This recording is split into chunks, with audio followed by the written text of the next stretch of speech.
السلام علیکم ناظرین، ایک انٹرویو میں ڈاکٹر ذاکر نائک سے ایک اینکر نے سوال کیا ہے کہ آپ کی نظر میں کون سا فرقہ ٹھیک ہے، تو ڈاکٹر ذاکر نائک نے بہت ہی اچھی گفتگو کی اور بہت ہی اچھا جواب دیا، تو آئیے سنتے ہیں اس ویڈیو میں۔ وہ اسلام یا مسلمان یا مذہب ہمارا پریکٹس میں لوگوں سے مل کے کیا تاثر بنا آپ کا؟ جہاں تک کہ پاکستان آنے کے بعد جو میرے ذہن میں تصور تھا وہ صحیح تھا کہ پاکستان یہاں پیشن ہے، جذبہ ہے، اور یہاں دیکھا تو جذبہ اور ہی نظر آیا، جو تصور تھا اس سے 10 گنا زیادہ۔ تو یہ ہمارا کام ہے، لیڈروں کا کام ہے کہ جذبے کو کس طریقے سے چینلائز کریں۔ اگر آپ اس جذبے کو صحیح طریقے سے چینلائز کریں تو الحمدللہ اٹس این ایسٹ۔ اگر چینلائز صحیح طریقے سے نہیں کرے تو it can be a problem. تو اگر ہم دیکھیں کہ نوجوانوں میں اور پاکستانیوں میں الحمدللہ جو جذبہ ہے، جو دین کا جذبہ ہے خصوصاً، وہ انتہا ہے ماشاءاللہ۔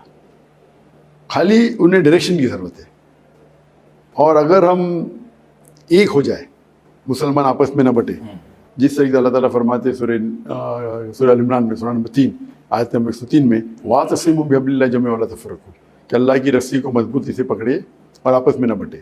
تو مسلمان اگر ایک ہو جائیں گے، اللہ کی رسی قرآن اور صحیح حدیث ہے، اگر ان نوجوانوں کو صحیح دشا ملی، صحیح راستہ اگر ملے گا، تو انشاءاللہ مجھے امید ہے کہ it will be a formidable force, it will be a power ماشاءاللہ۔ ڈاکٹر صاحب، آئی تھنک یہ بہت امپورٹنٹ بات آپ نے چھیڑ دی، اور یہی مسئلہ ہے۔ نوجوانوں سے مجھے مکالمہ کرنے کا موقع ملتا ہے یونیورسٹیز میں، کالجز میں، سیمینارز میں، تو مذہب پہ بات کرتے ہوئے وہ مختلف فرقہ واریت سے متاثر دکھائی دیتے ہیں۔ یکسوئی یا جو آسان ہمیں دین فطرت کہا جاتا ہے، وہ اتنے زیادہ فرقوں میں بٹے ہوئے ہیں اور اتنے زیادہ الجھے ہوئے ہیں، اس کا حل کیا ہے؟ ذمہ دار وہ اپنے مبلغ کو قرار دیتے ہیں کہ فلاں کے ہاں یہ طریقہ درست ہے نماز کا، فلاں کے ہاں یہ حرام ہے، فلاں کے ہاں یہ حلال ہے۔ یہ اتنے زیادہ فرقے کیوں ہیں، اور اس کا اب اس دور میں حل کیا ہے؟ ہم قرآن سے دور ہیں۔ اگر ہر مسلمان قرآن کو سمجھ کے پڑھیں گا تو میکسیمم جتنے یہ پرابلم دور ہو جائیں گے۔ ہم قرآن کو سمجھ کے پڑھتے نہیں۔ عربی کے علاوہ قرآن کو اردو میں پڑھیے، پنجابی اگر آپ کو آتی پنجابی میں پڑھیے، انگریزی آتی انگریزی میں پڑھیے، ترجمے کے ساتھ پڑھیے، تو کوئی بھی آپ کو پھر بیوقوف نہیں بنے گا۔ ہم کیونکہ قرآن ترجمے سے نہیں پڑھتے، اور یہ ہمیں دھیان دینا چاہیے کہ اسلام میں کچھ چیز فرض ہے، کچھ حرام ہے، کچھ فرض ہے اور کچھ حرام ہے، اور کچھ چیز افضلیت ہے، مباح میں دا واسٹ ہے۔ تو جو چیز حرام اور حلال کا جو سوال آتا ہے اس میں بہت کم فرق ہے۔ جو فرق ہے وہ افضلیت میں، اور افضلیت میں فرق ہونے کی وجہ سے ہم جھگڑتے، فتنہ پیدا کرتے، یہ گناہ ہے۔ قرآن کی آیت ہے فتنہ مرڈر سے خراب ہے۔ تو ہم کیا کرتے، مثال کے طور پہ حجر اسود کو جب ہم جاتے مکہ، کعبہ جاتے، کعبہ شریف میں جب جاتے ہیں تو حجر اسود کو بلیک سٹون کو چومنا سننا ہے، فرض نہیں ہے۔ سننا ہے، اچھی بات ہے، افضل ہے، لیکن فرض نہیں ہے۔ لیکن چومنے کے لیے جو دھکا کرتے، ایک دوسرے کو مارتے، رش ہوتا ہے، جو دھکا مارتے، ایک دوسرے کو تکلیف پہنچاتے، یہ حرام ہے۔ تو ہم کیا کر رہے ہیں، ایک سننا کو کرنے کے لیے حرام چیز کر رہے ہیں، یہ بالکل جائز نہیں۔ تو یہاں بھی جو ڈفرینسز ہے کہ ہم نماز کے اندر ہاتھ اوپر باندھنا چاہیے، نیچے باندھنا، رفعتین کرنا چاہیے کہ نہیں کرنا چاہیے، اس میں تحقیق کرو، آپ کو جو لگتا ہے اسے فالو کرو، لیکن اس سے ایسا نہیں کہ آپ ہاتھ اوپر باندھیں تو نماز نہیں ہوگی، ہاتھ نیچے باندھیں تو نماز نہیں ہوگی، نماز ہو جائے، نماز تو ہو جائے گی ساروں مذہب کے حساب سے۔ تو اس پہ جھگڑا کیوں کر رہے ہیں؟ آپ کو اگر لگتا ہے کہ سینے پہ ہاتھ باندھنا صحیح ہے، آپ دلیل پیش کرو، ان کو لگتا ہے کہ ناف کے نیچے باندھنا صحیح ہے، ٹھیک ہے، نو پرابلم، اس میں جھگڑنے کی ضرورت نہیں۔ They can be an intellectual discussion, no problem, آپ سمجھے نا، آپ تحقیق کرو، لیکن کیونکہ دونوں جتنے بھی چاروں مذاہب کے حساب سے نماز تو ہو جاتی ہے، تو اس پہ بحث کرنے کی ضرورت نہیں۔ اور کئی بار ہم دیکھتے ہیں کہ مسلمان کہتے ہیں کہ میں ہی صحیح ہوں، کہنا چاہیے میں بھی صحیح ہوں، میں بھی صحیح، یہ میں ہی صحیح ہوں میں ذرا پرابلم ہے۔ میں بھی صحیح ہوں اگر بولیں گے، میں بھی صحیح، میں بھی صحیح ہوں مطلب آپ بھی صحیح ہو سکتے ہیں۔ یہ جو نفسیاتی برتری کی آپ نے بات کی، اس میں ایک اور اسکالر کا میں بیان سنا تھا جو فرما رہے تھے کہ اب وقت آ گیا ہے دنیا کے بدلتے تقاضوں کو دیکھتے ہوئے کہ ہمیں دین اسلام کے مبلغین کو یا ان کے ماننے والوں کو یہ جو خیال تھا کہ نفسیاتی برتری ہے ہمیں اپنے مذہب، اس سے ہٹ کے جو چیلنجز ہیں اس کے مطابق اپنے آپ کو اکوموڈیٹ کرنا چاہیے۔ How and is that statement true?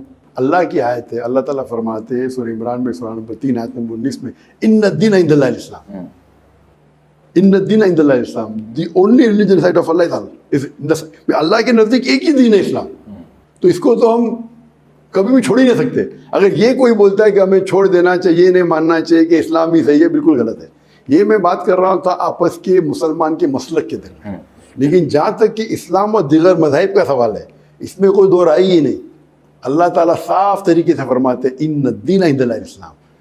ایک ہی دین ہے جو اللہ تعالیٰ یہ صحیح کہتا ہے وہ اسلام ہے. اللہ تعالیٰ فرماتے ہیں سورہ عمران میں سورہ نمبر 3 آیت نمبر 85 میں کہ اگر کوئی دوسرا مذہب کوئی اختیار کرتا ہے اسلام کے علاوہ آخرت میں اس کے لیے خسارہ ہے.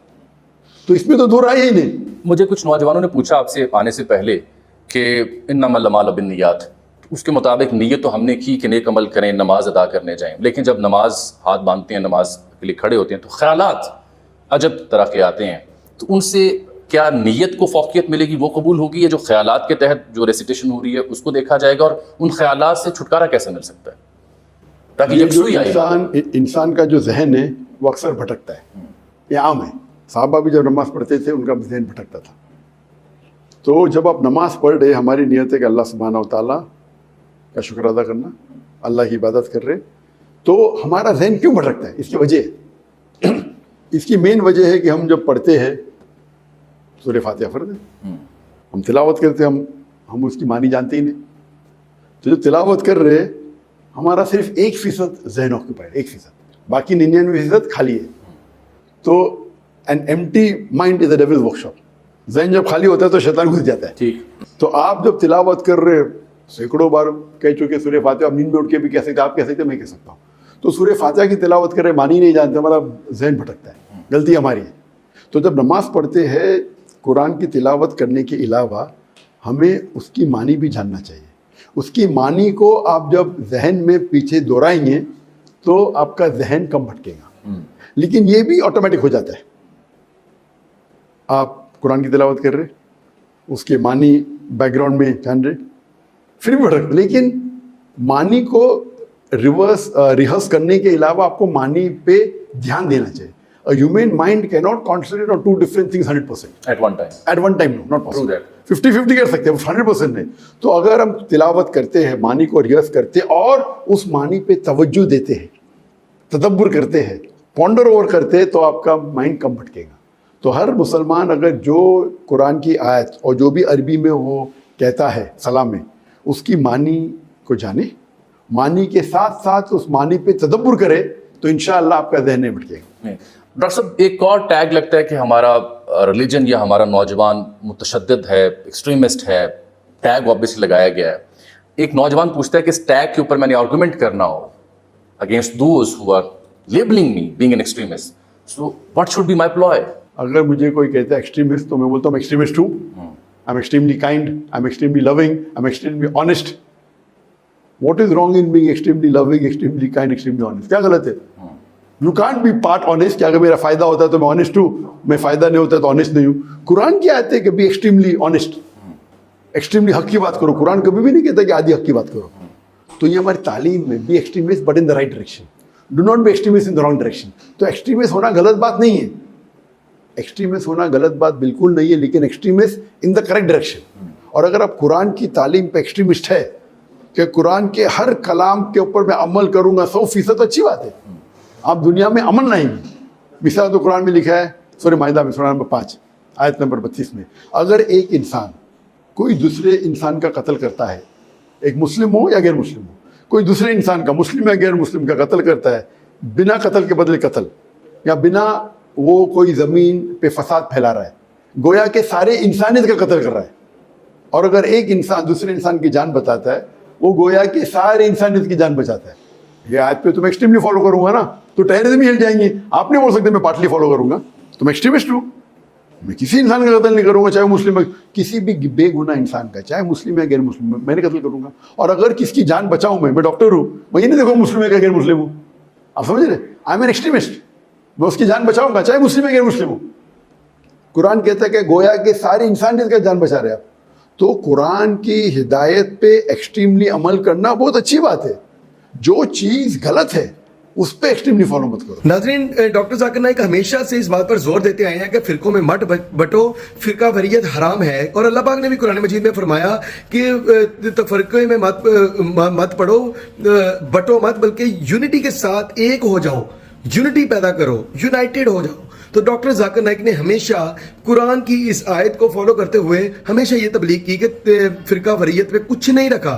فرقہ وریت میں صرف اور صرف ایک ہی چیز رکھی ہے کہ آپ ایک دوسرے کے ساتھ گتھم گتھی ہو, ایک دوسرے کے ساتھ لڑتے جھگڑتے رہو, اور جو یہود و نصارہ جو نان مسلمز ہیں وہ آپ کی اس کمزوری کا فائدہ اٹھا کر وہ بھی آپ پر اٹیک کرتے رہیں. اور دیکھیں آج موجودہ حالات میں اگر دیکھا جائے تو فرقہ وریت کی بیس پہ جس طرح سے مسلمان پوری دنیا میں بٹے ہوئے ہیں, اور اسی بٹوارے کا نان مسلم فائدہ اٹھاتے ہوئے کیا کرتے ہیں کہ وہ نان مسلمز مسلمانوں کو چن چن کر مار رہے ہیں. آپ فلسطین کی بات کریں, آپ عراق کی بات کریں, آپ نے افغانستان کو دیکھا, آپ نے یمن کو دیکھا, شام کو دیکھا, آپ کہیں پہ بھی چلے جائیں آپ کو یہ پتہ لگے گا چونکہ مسلمان بٹے ہوئے ہیں. حالانکہ مسلمان اس وقت 25% پوری دنیا میں ہے, لیکن وہ بٹے ہوئے ہیں. ان کے مسلمانوں کے پاس پیسہ بھی ہے, طاقت بھی ہے, سب کچھ ہے, لیکن چونکہ ان کی آپس میں دشمنیاں, ان کی آپس میں چھوٹی چھوٹی بات پہ اختلافات کی وجہ سے جو دشمنیاں پیدا ہوئی ہیں وہ اس حد تک بڑھ چکی ہیں کہ یہ آپس میں بہت زیادہ بٹ گئے ہیں, اور ان کو فرق نہیں پڑتا کہ ایک مسلمان بھائی پر اتنا ظلم ہو رہا ہے, اس کو قتل کیا جا رہا ہے, یا ایک جو مسلک سے تعلق رکھنے والا مسلمان بھائی ہے اس کے ساتھ کتنا ظلم کر رہا ہے یہ یہود و نصارہ